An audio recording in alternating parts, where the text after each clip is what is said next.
it's interesting because I don't think it even has to be like, in the biblical Christian terms, sinful to necessarily actually become something that's bad, and maybe in that it actually does become sinful. But what I'm thinking or going there is that, like, we are so bombarded, like, in so many categories of things that are just self-indulgent. So I mean, even like on a daily basis, I mean, how much of a struggle is it for all of us to just not indulge our emotional impulses to scroll through Instagram, TikTok, Facebook, whatever it is.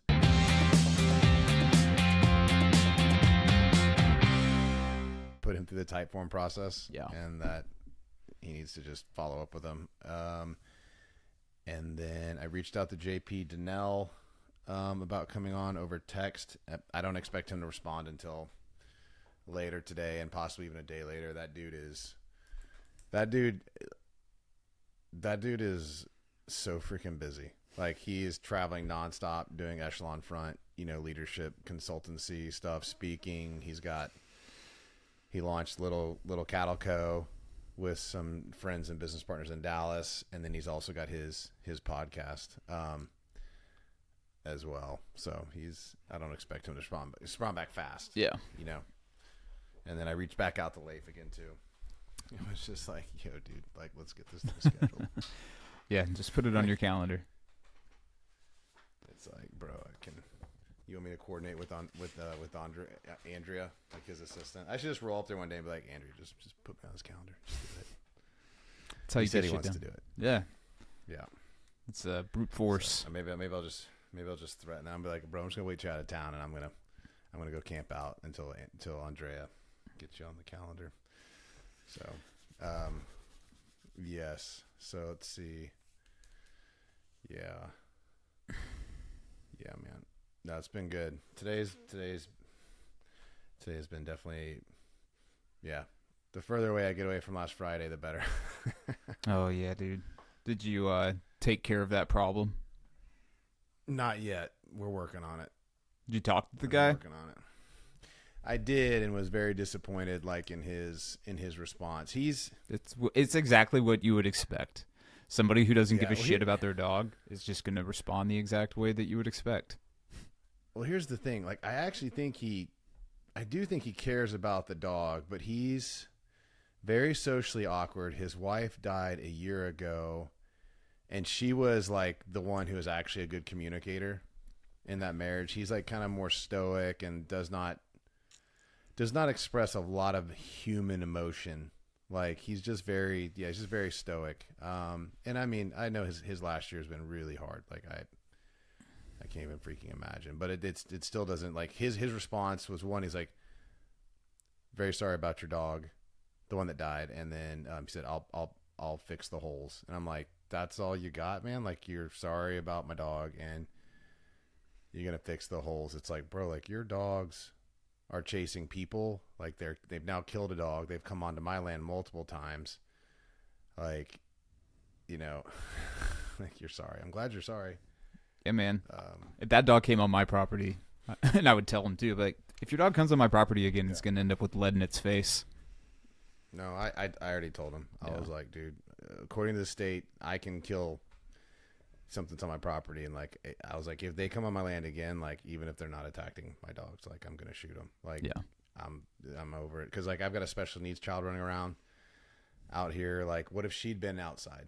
Yeah. Or what if she'd like ventured off looking for Tilly, which she's done once before. So anyway, I'm going to call the county, and I'm going to let them know about the situation, and basically so that way they'll probably reach out to him and just say, hey, like, if there's been reports of your dog, like, your dogs are chasing people, they've killed a dog, they've attacked another dog on someone's land. Like, if I forget the exact process. I'm going to call one of my friends today who's actually a cop out here and get him to walk me through it. But so it's going to get taken care of. Like, I got friends who are reaching out saying, hey, like, let's just go kill it. And I'm like, well, I'm trying. It's what I want to do. And I'm not gonna lie, all weekend I would stop what I was doing, just kind of go patrol and be like, be out on the road, bitch. Yeah. Let me find you. I would have run over him. Yeah. What happened so fast on Friday that, like, I when the girl starts screaming, like I there was no grabbing the gun. It was like I'm sprinting outside, and whatever it is, it's gonna be hands. And I did chase after it in the truck. I could have killed it with my truck, but there was 2 ladies standing at the mailboxes. Like where they put all the mail, like in the country, they put all the mailboxes like together, like in this one area. And I was like, I'll be the bad guy. They won't have any of the context. Like I was like, I can't do it right now. So like, I mean, years ago, like when there was a situation long time ago when Mindy and I had only been dating for 4 or 5 months, when like the guy that she was dating right before me came back. He surprised her by coming home from West Point, and she wasn't ready for it, and because she was trying to decide who she liked between the 2 of us, and so she just broke it off with like both of us, and was just like, hey, like I gotta figure this out. And so I did a 7-day fast, like praying over that whole situation. Yeah, I did a 7-day fast 13, 14 years ago. It was particularly hard because I worked in a restaurant at the time.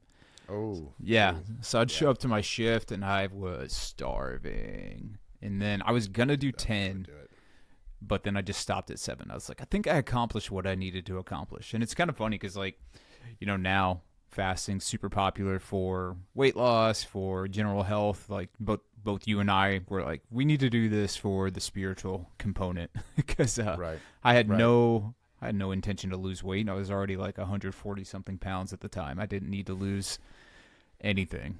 Now I could probably stand to lose a few pounds. I weighed in at 167 on Sunday. So there you go. That's not bad though. No, I'm a little soft. So the fast will help reset that. Yeah, a bit. Yeah, go for it.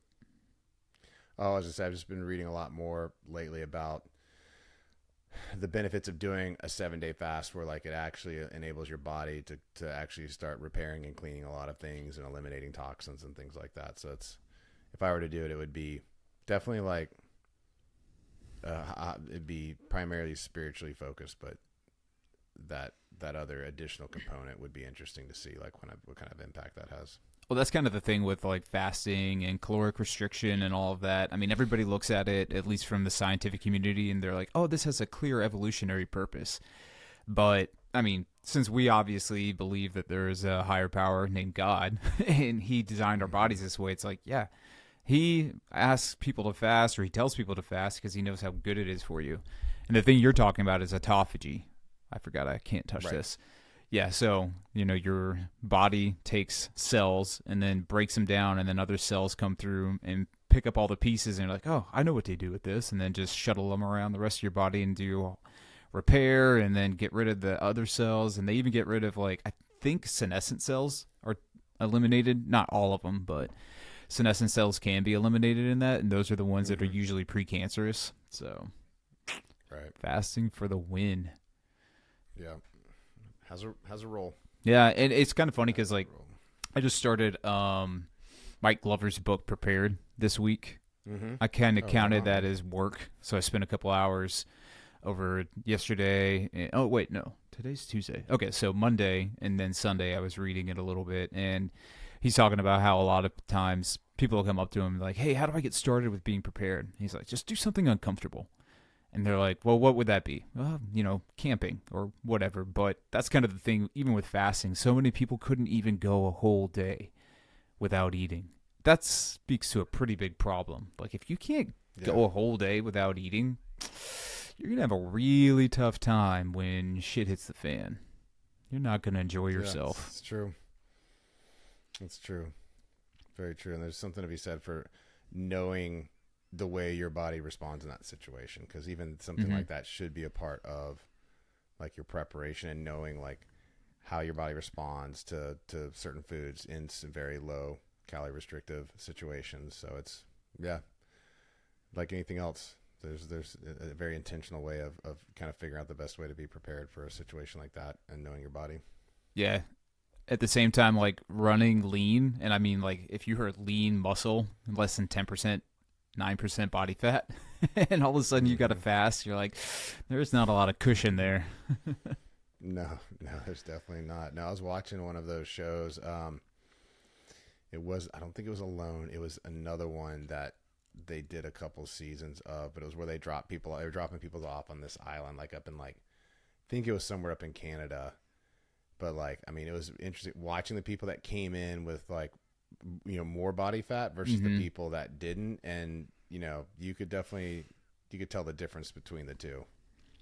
Like as far as like their energy levels and, you know, I mean, the people that like, you know, were larger, you know, they definitely had their own set of challenges, but you know, the ones that didn't have that excess, you know, the excess body fat, like their need for calories was different. Like it was a different game.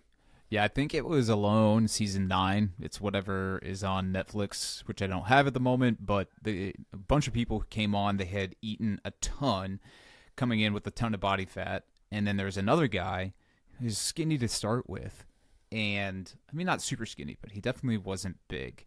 And he's the guy who ends up winning. And all of a sudden, at some point, he's just like, "I'm just gonna fast," and that's what he does. That's his strategy because he realized like as soon as you, like, if you're eating, your body is kickstarting your metabolism. It's starting to run. But if it goes into a fasting state, it automatically begins to limit like the caloric need, or it lowers your metabolism and all this. He's like, so if I just fast, I'll be fine. So pretty good strategy for that guy. Yeah, it sounds like it worked for him. When do you think you'll do a 7-day? It's a good question. I will probably, because it's been so long since I've done it, I don't know how I'll respond as far as just energy levels and all of that. So I'll probably wait until we're like just on the other side of like the first, you know, we're kind of like into January. I'll probably do it sometime around there. Yeah, you and the rest of the people losing weight.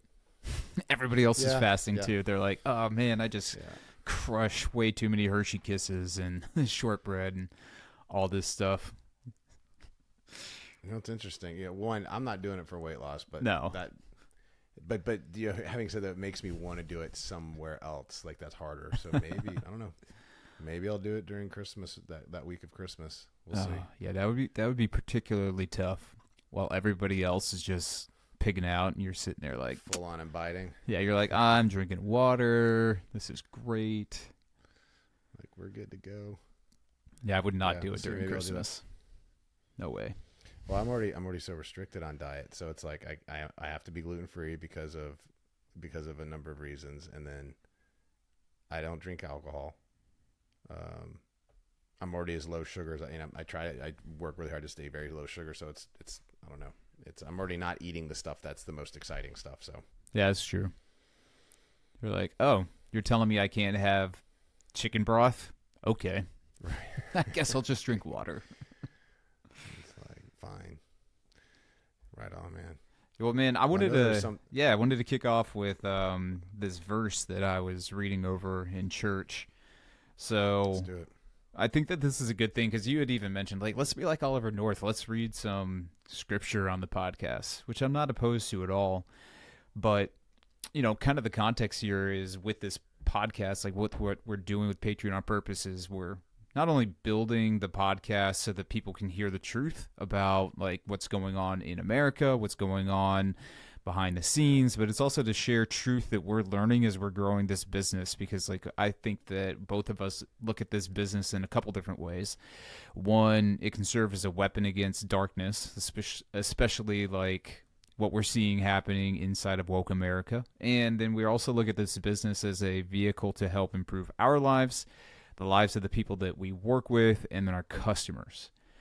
A lot of the time, people, especially like when they come into a lot of money, or the business becomes a certain level of success, like, you know, the things that they held principle in their mind to begin with end up kind of fading away. And so I thought this verse is really good. It says, it's Galatians 5:13-15. And it says, "For you were called to freedom, brothers. Only do not use your freedom as an opportunity for the flesh, but through love serve one another.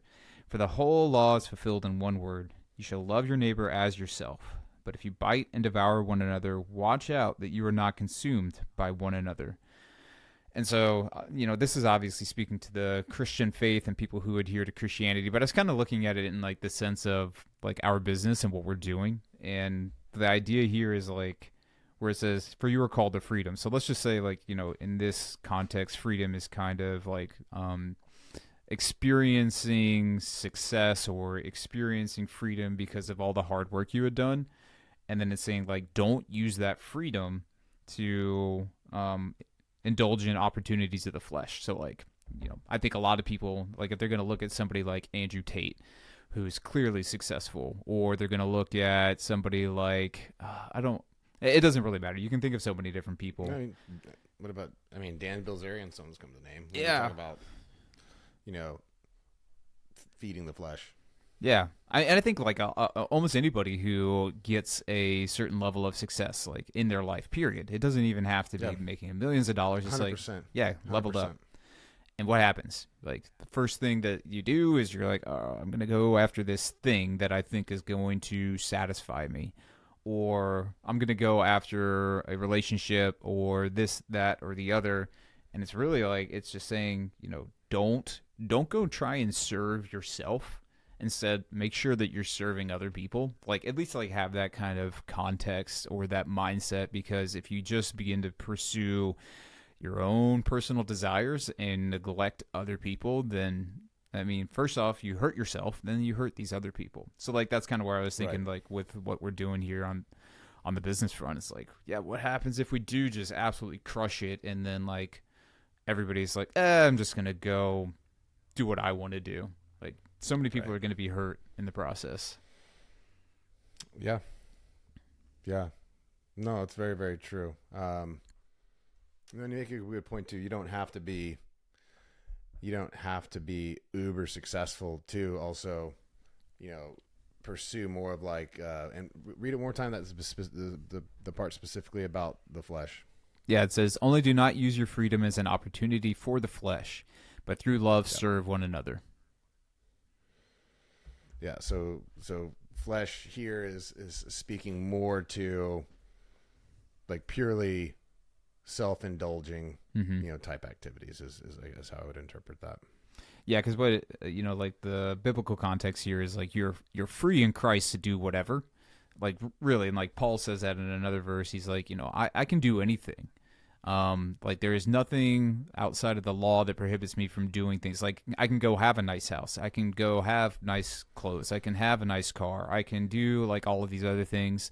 And, like, I can have sex. Like, these things are all fine. But if you end up doing that and you just serve your flesh and you're chasing pleasure and you're neglecting your brothers, then that becomes a problem. And of course, like, there's some things that you just, like, I guess especially when it talks about the flesh, it's like, well, don't go and be sexually impure.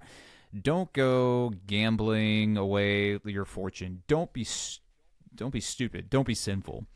But I think that, like, a lot of the times people don't really fully understand that, like, even the things that you think are not sinful, like these opportunities of the flesh, can end up becoming that way because you just become fixated on that. Well, it's interesting because I don't think it even has to be, like, in the biblical Christian terms, sinful to necessarily actually become something that's bad, and maybe in that it actually does become sinful. But what I'm thinking or going there is that, like, we are so bombarded, like, in so many categories of things that are just self-indulgent. So like, on a daily basis, how much of a struggle is it for all of us to just not indulge our emotional impulses to scroll through Instagram, TikTok, Facebook, whatever it is, and completely get lost into this, this world that, while real in many respects, still artificial, and how that can distract us, that can keep us from truly experiencing, like, actual love and a depth of experience, human experience that's possible, like when we're not locked into those experiences that can be very distracting and extremely self-indulgent, where, like, you can scratch any emotional itch artificially at any point. Yeah, I think it's a lot of that kind of stuff too. It's just one of the ideas that, like, you should be self-sacrificial, but also to a point, right? Like, there's this thing where I forget what they call it's, like, compassion fatigue, or something similar to that. So like people who end up becoming Christians or who like have an awareness of other people and what they're going through, and all of a sudden they're like, oh my gosh, like I have to help this person, I have to help this person, I have to help this person, and then they find themselves at the end of themselves because they've given away so much that they actually don't even have like a firm basis to go back on. Like I remember when I first started following, I was just like volunteering all over the place. And then I just was like, I actually got fatigued by that. I was just like, this isn't even, I mean, it doesn't feel good anymore because I am kind of twisting or perverting what God is telling you to do here. Like, ultimately you should be forming a relationship with God, spending time with him. And then like out of the fullness of your heart and his presence in your life, then you're like, oh, okay, now I can go do the thing at the soup kitchen. Now I can go help with that. And now I can do I can act or provide an act of service somewhere else. But like the flip side is like, you have to do something. Like, you can't do nothing, but you can't do everything either. So what would you say was, so like, let's look at like root cause a little bit. Like what was fueling that back then? Like obviously like the intentions were good, but was there anything else that you think in the background? Cause I know for me, like in, earlier years, and I think it's something I still ask myself, like, why am I doing this? Like, even this might sound silly, but sometimes when I'm really, feeling it like at church, like, I mean, like I'll put my hands up when I'm, in praise of worship and something like, and I used to ask myself like back in the day, I'm like, am I doing this because like this is really an outpouring of my spirit, or I'm seeing other people doing it and like I want to be seen this way, like we're like sometimes I think sometimes we can get caught up into doing things because of wanting to look a certain way, or so even thinking that we're going to get some kind of additional benefit in life, from participating in those types of activities. Yeah, I think I was doing it for a number of reasons. One, like I knew that it was a good thing to do. I was trying to become less selfish. So I figured by focusing on other people or causes, I could become less selfish. Then I was also trying to game the system. Like, let's be honest, one of my favorite verses in the Bible is Matthew 6:33. It says, seek first the kingdom and its righteousness, and all these things will be added to you. And I kind of built my life on that. And I was like, I bet if I seek the kingdom more will be added. So that's a perverted way at looking at how you should serve. Yeah. And then I also felt like this compulsion to make the world a better place. Like, I think we all do that. And all of a sudden I was like, I realized there were so many opportunities, so many things wrong that you're like, okay, I can plug in here, I can plug in here. And that doesn't take into consideration that, there is no way that one individual or even like millions and millions of people could ever fix everything. Like, one of the things that I've thought is like, if everybody lived a Christian life, then we would have heaven on earth. Well, yes, but no, because sin. Like, people are going to continue to be sinful. So it's not until all things are made new that we're going to have that. But yeah, I think it was just a couple different factors were contributing to that. I really just wanted to be doing something different and better than what I had been doing. But, it's kind of like, it's like when you start working out, right? And all of a sudden you see some gains. And so then you start doing protein, and then you start doing creatine. Right. And then you look in front of the mirror and you're like, man, I'm still small. And you could be freaking Ronnie Coleman and thinking you're still small. Like that's kind of how that stuff goes. Yeah, 100%. No, 100%. No, I love this topic, man. What else? Like, so what else about that scripture that really jumps out at you that was kind of like at the heart of, you were like, why? Like, hey, let's talk about this. Yeah, man. So for the whole law is fulfilled in one word: you shall love your neighbor as yourself. But if you bite and devour one another, watch out that you are not consumed by one another. So, like, I think that we see this a lot. People are continually self-interested, and they don't really care about other people. And so that creates friction. And it can also create division. I mean, I know you have an experience with this in your past. We certainly don't need to name any names, but when you were doing something with people you considered close friends and all of a sudden money came into the equation, people changed drastically. Right. And like for us, like and especially with what we're going through in the development, I was like, I really want to make sure that these are principles. Like this kind of verse is a principle that we all can adhere to, because like I don't want to be somewhere 4 or 5 years down the road where a big opportunity comes up, and all of a sudden like it's backbiting and or backstabbing, infighting, and biting and devouring, because like that's not going to make anybody. Well, that's actually just destructive. Yeah. No, there's nothing but destruction there. I mean, I love this verse for a lot of reasons, and this love one another as you love yourself is, I mean, that's a hard one to swallow, because it makes you really look in the mirror hard. I mean, like we've you and I have talked about this since last Friday, but like I'm in a situation where I've got a neighbor that has some dogs that came over and killed one of my dogs, and like that's something I've been wrestling with like big time. Like it's like how. All right, if I'm really taking this literally, like, what is the correct way for me to be in that situation? Like, to really love this guy like I would love myself. Like, and so it makes me stand back and think, like, okay, like, if I'm in this situation, how would I want to be approached? Like, how would I want someone to be thoughtful in this situation?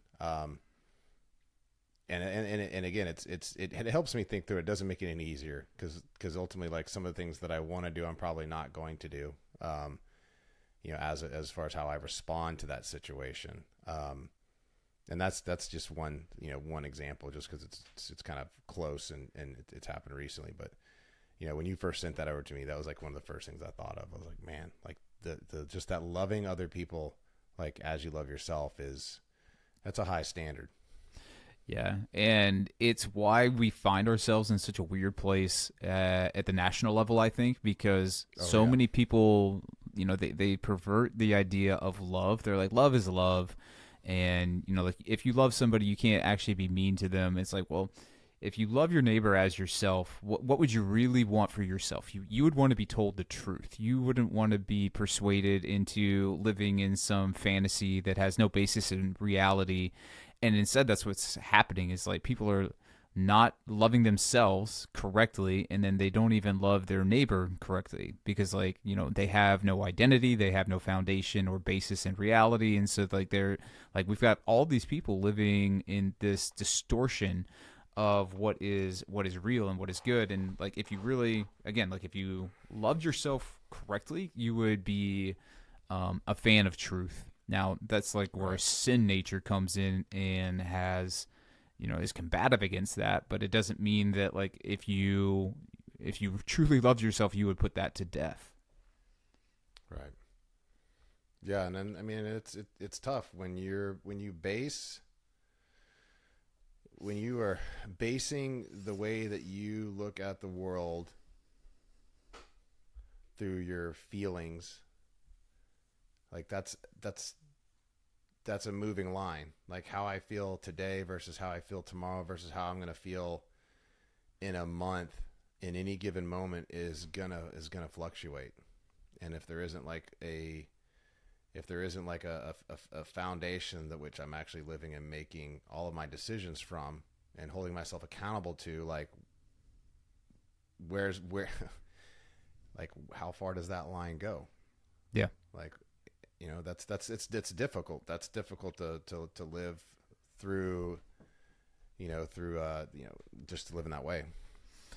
Yeah, I think even like with what we're doing here and talking about this subject, so anybody who is listening has an opportunity to hear something that I would have loved to have known or heard 25 years ago, right? Or not even 25 years ago. It doesn't really matter, but like when you love your neighbor, you're telling them things that you knew or know that you need to hear so that you can live a better life, or a life with more freedom, and a life with less worry and less anxiety. And it's like, hey, money doesn't equal happiness. Let me tell you again, money doesn't equal happiness. Like, all of these desires of the flesh, they don't equal happiness. Like, geez, man, like I can,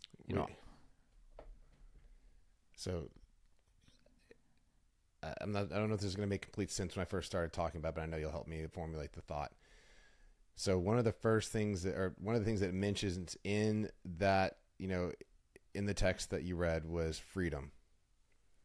And a lot of people would would identify freedom as something as like they can do whatever they want to do when they want to do it, but yet in the same text it actually then places structure around a way to live, which is, no, don't just do whatever you want to do. Don't go out there and just, do whatever you want to do to whoever you want to do it to. Like, do unto others as you would want done unto yourself. Like, love other people. So in one respect, we're talking about freedom. In another respect, we're talking about structure.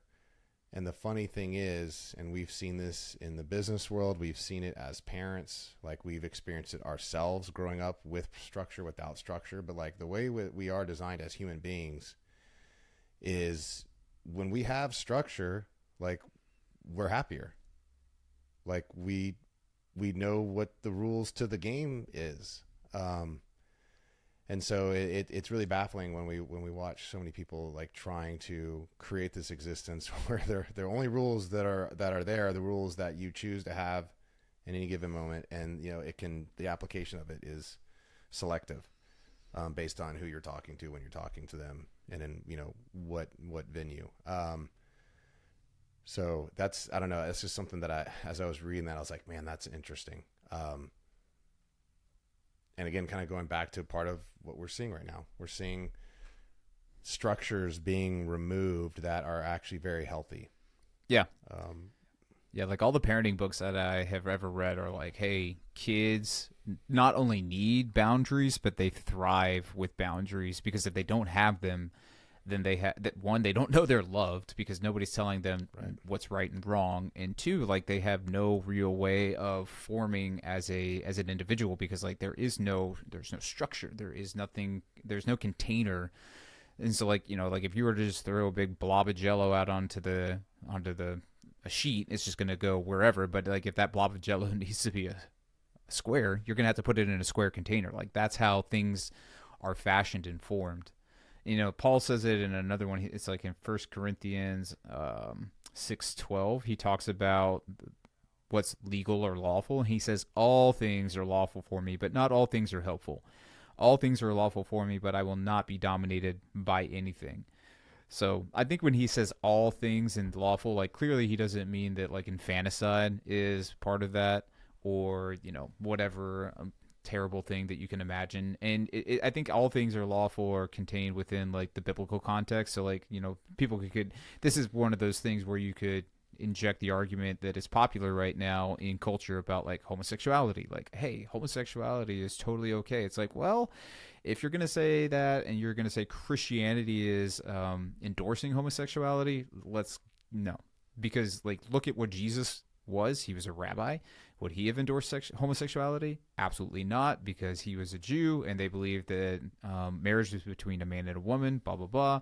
So it's just really just saying, hey, it's lawful to eat, but not to overeat.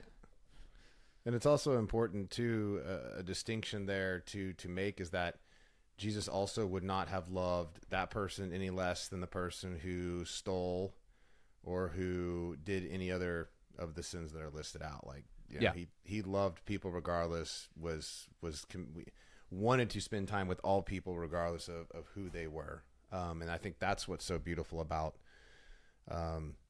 Jesus, what he did for us, and the standard that he set, which is, it's impossible to set. It's a standard but it's something to always be moving towards, like, because it's unfortunate, but the reality is as humans, like, we're not perfect. Like, we're going to make mistakes, and even we've seen mistakes made. I don't know. In every facet of my life, I've seen people that have led great in companies, in churches, in homes. Seen it done incredibly poorly. I'll be the first to say, like, I haven't been the best leader in all situations, and it's that's why that standard is Jesus, because that's what we're always moving towards. Yeah, that's why he says go and loving one another. Yeah, he says go and sin no more, but he doesn't say, hey, I'm only going to love you if you don't sin. He's just like, it'd be a good idea if you didn't sin anymore, because then all the problems you have in your life probably wouldn't be manifest the way they are. Right. Yeah. I think that's one of the distinctions, though, is just like, and this is something that I think we all have to really come to terms with, is like, yeah, you can do that, but is it a good idea to do it that much? whatever that is. Like, Right. yeah, it's okay to watch TV, but is it a good idea to binge Netflix till 2 in the morning when you have to work at 7? Probably not. Right.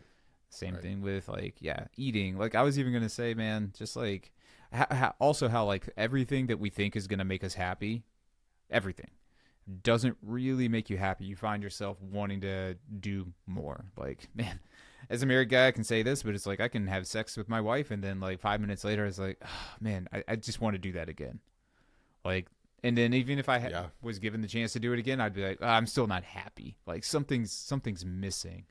And I always believe that that points towards like a relationship with God, knowing that we're not here for this 80 to 100 years. If we're lucky, there's something beyond this. And like, that's why your frame of, or your state of mind should be continually focused on what is beyond just this mortal coil, as Shakespeare said. Like there's something greater than just your temporary existence on this earth. And so when you begin to, bind your mind to these essential truths, like not only will you be happier here, and again, happiness isn't the point, but it certainly is a nice place to exist, but you'll actually have an eternity secured in heaven with God, where you won't have to worry about anything ever, and you will experience pure happiness forever. Right. And that's the kind of freedom that's like, we get a taste of that here. Like, hey, you're given freedom to try and fashion and form happiness in your own life, and you'll quickly find out that that actually doesn't work. So go ahead and focus on God. And in the process, like by focusing on God, by loving God, you already know that you're supposed to love God and then love people. So how do you love people? The exact way that this verse says, like you would love yourself. And so like it just kind of works as this vortice where everything's swirling and directing into one point. Outside it's probably in the high 60s. It's probably in the high 60s right now. It might be low 70s, maybe. But like it was in the, I think it was a high 30s or really low 40s this morning when we first got up. So yeah, I think that's our still high. Kind of still having a good temperature swing there, which in this building starts to heat up around this time each day. It's not bad, but when the sun came in when we were doing the interview with Paul last week, towards the latter part, because the sun was coming in, my camera started shutting off again. I was just like, like, all right, new thing to remember, like place objects to block sun, because it starts coming through around this time. Yeah, we've got to figure out how to cool your camera. That'd be really helpful. Yeah. Well, I'm still gonna get the. We're getting into the colder season, so it's really not going to be a problem until it starts to heat up again. But between now and then, I'll get that split AC thing set up out here. Yeah. You could also just put it on ice packs. There you go. That'd be funny. Just like wrap it in ice packs for the call. Yeah. Yeah. So no, dude, I do really like that text a lot. There's a lot happening there. Is there anything else in there that like you specifically want to unpack?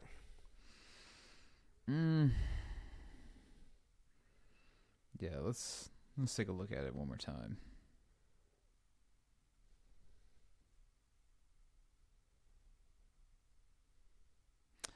I really think like just the opportunity to use freedom for the pursuits of the flesh is like the big one. And the idea that you should be using freedom for other people, because I think this is where I see the danger. Like it's not as if I'm worried this is going to happen, but I see the arc of the company and what we've been doing, all of this hard work, right? Like you put in all this hard work and you expect a reward. And what happens when, someday something big happens and, like everybody who's working in the company is rewarded monetarily or whatever it may be. And all of a sudden people are presented with an opportunity to do something selfish. Really, that's what it comes down to. Like imagine if you are about to sell a company, or you sell a company and you get $1 billion in your bank account. Well, what's the first thing you're going to do?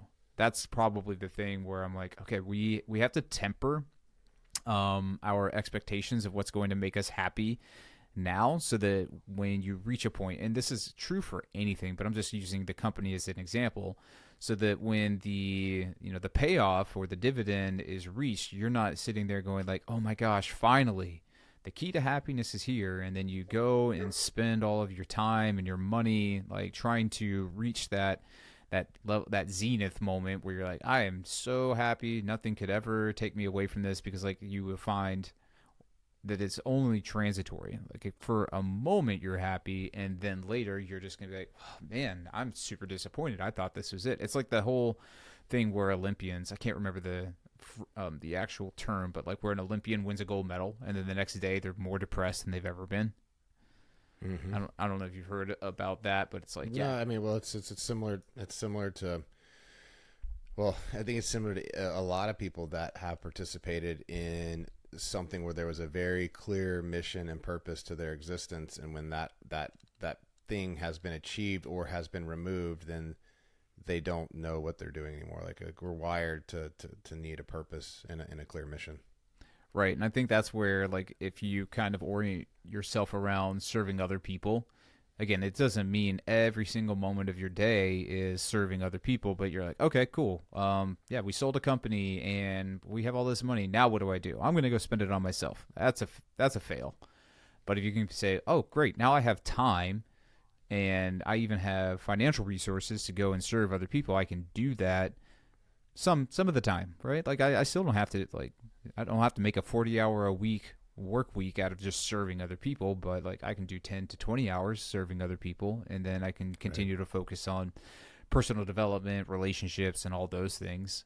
And I know I'm talking about a scenario that most people will never experience, where they get like this windfall of money, but the idea again is like you have freedom. So in those moments, choose to serve others and not yourself, because if you do that, then you will be served, like, because you'll be happier. Like there's so many studies on altruism and prayer for others, as well as charitable giving and just like a general pursuit of others first, like leading to a higher quality of life than if you just live for yourself. And that's where I was like, yeah, we need to, one, that needs to be baked into the culture of our company, and two, like it needs to be talked about in this podcast so that other people are aware of that. Because like, again, I think that what we're seeing right now happen, where so many people are living in the pursuit of what is going to make them happy, has turned into people wearing pinned on cattails and freaking like just calling themselves things that aren't even real, because they're like, well, this is what makes me happy. I have freedom to do this. And they're not thinking about others. They're not outwardly focused. And so we just live in this clown world now where people are doing stuff that is so crazy. And nobody even loves them enough to tell them you are totally delusional. Like people are like, live your truth. Like, give me a break. Well, I mean, what's that saying that hard men make for good times and good times make for soft men? Yeah, let's see. I do love that one. I mean, I don't know if that's the exact quote, but I mean, we are living in a time where we have so many conveniences, and like there isn't anything. I think in some of the previous generations there were causes that were more, I don't want to say readily available, but just like there were things that were going on in the world where like, people could take those on as missions that were bigger than themselves and gave them purpose. And I think it's become harder to, I think it's become more challenging, given the culture and the distractions that we have, and what looks to be appealing and fulfilling based on what actually is fulfilling and, of substance. Yeah, the quote is, hard times create strong men create good times create weak men, and weak men create hard times. And I think it's easy to argue that we are in the part of that quote where it is weak men create hard times. Because, I mean, we may not be all the way there, but it certainly feels like it. I mean, we can definitely point to the fact that there are a ton of weak men out there. And I can even admit that, like, I have been pretty weak in my life up until like, man, up until like a couple years ago when I started accepting that, if I continue in this trend, like if I'm part of this trend, then I'm going to be part of the cause of the downfall of the United States of America. It's like I have to do something, which is why it's like silly to say, but like, yeah, I go ahead and throw myself into 36-degree water for 3 minutes because that's hard. I don't want to do it ever. Like every single time I'm about to get in, I'm like, this is not any easier than it was the last time. I'm just like, I just, right. Of course, like I derive a benefit from it, from the increased dopamine 2.5 times to 5 times more than what you would have going in before. Like there's all these other stuff, which is again, like kind of a, what this whole quote is saying is like weak men create hard times create strong men. So, like I'm just operating off of that. You are too. But I think if we fail to acknowledge the fact that if we don't do hard things, if we don't try and build resilience, then it's just going to make for more hard times. Like, so. Yeah. No, I completely agree. And I think it's the doing of the hard things that, I think you can find purpose in those things. There's a self-discipline factor. There's so many aspects of that I think play into it. But I mean, it's just looking at like the situation, like with my own family, like I can, like over the last year, I've been way more intentional about making sure my kids are doing hard things. And we've had a rule, like if you're not like in a sport, then you're doing something else. Like you either have to have a job or you are still physically challenging yourself, because especially at this stage of life, you're creating routines and behaviors and things that will serve you well your whole life, regardless of no matter what you end up doing, professionally, vocationally. But it's a laboratory for knowing how to deal with hard things. Like, mm-hmm. I mean, like there's a mind and body connection. Like the body can only go as far as the mind can go, and the mind can only go as loud as the body will allow it to go. And so that's just something that like it's something that we've paid attention to their whole lives, but I would say there's a different level of intentionality has come into it as I've watched the way some of these other things have impacted them, the how convenient certain things are for them, how easy access they have to certain things, like the expectations, and sometimes where entitlement can come into play. And then just because they're so used to being able to getting everything they want, like right here, like at a moment's notice, that like it creates this, I think a desire to, whenever they want to do something hard or they start to do something hard, normally like that dopamine that we get or the endorphins we get or that reward that we get at the end of doing that hard thing that's so amazing gets short-circuited, because you can artificially get something very similar, but it's shorter lasting with this.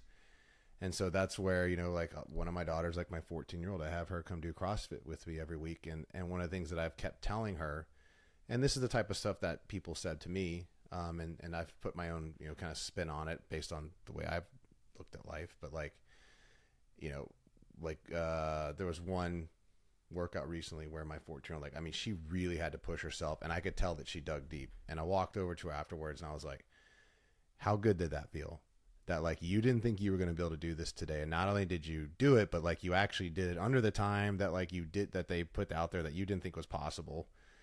Like, how good did that feel to you? And she was like, that was amazing. Like, I feel fantastic. I'm like, that's what it feels like when you're willing to push through something you don't want to do. So whether it's your homework, whether it's chores that we ask you guys to do, whatever it is, it's like your willingness and ability to push through the thing that your brain is telling you to stop is ultimately what really will determine, like, it's not the only thing, but it is one of the things on like that wheel, it's a spoke on the wheel that like, allows you to roll through life balanced and enjoying it, like, getting the results that you would like to see in your own life. And so, I don't exactly how I got to this, but that's, like with what we were just talking about, that's one of the things that comes to mind for me as far as dealing with hard things, being intentional about doing hard things.